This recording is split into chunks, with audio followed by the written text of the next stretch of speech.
Le prophète sallallahu alayhi wa sallam ne laissait jamais personne marcher derrière lui. Il disait « Laissez la place derrière moi pour les anges ». Donc ça, c'est un hadith qui est authentique.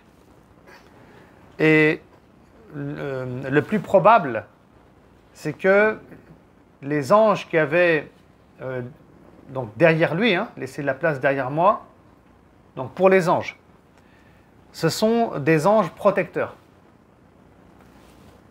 Donc le prophète sallallahu alayhi wa sallam, il disait à ses compagnons qui marchaient avec lui de se mettre à sa droite ou à sa gauche. Et on sait quand on étudie le sujet des anges dans le domaine de la croyance, c'est qu'il existe des anges protecteurs, un en face de nous et un autre derrière nous.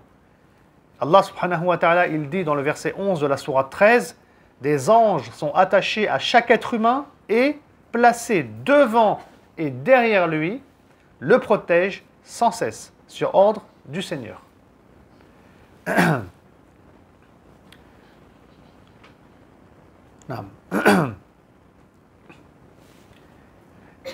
Et donc, si le prophète sallallahu alayhi wa sallam ne laissait personne marcher derrière lui, ça peut être pour cette raison-là, la présence des anges protecteurs. Mais les savants, ils disent aussi que ça rentre dans le cadre de la modestie du prophète sallallahu alayhi wa sallam.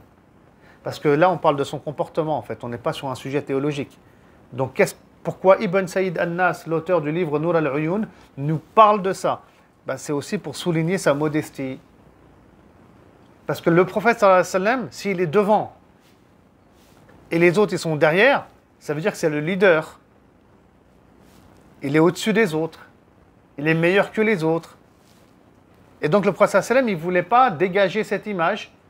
Et c'était quelqu'un de modeste. Il préférait que les gens soient à la même hauteur que lui quand il est en train de marcher dehors.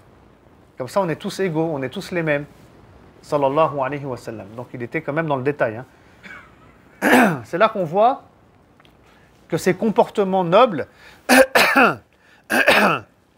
le prophète sallallahu alayhi wa sallam, bien sûr, il les pratiquait.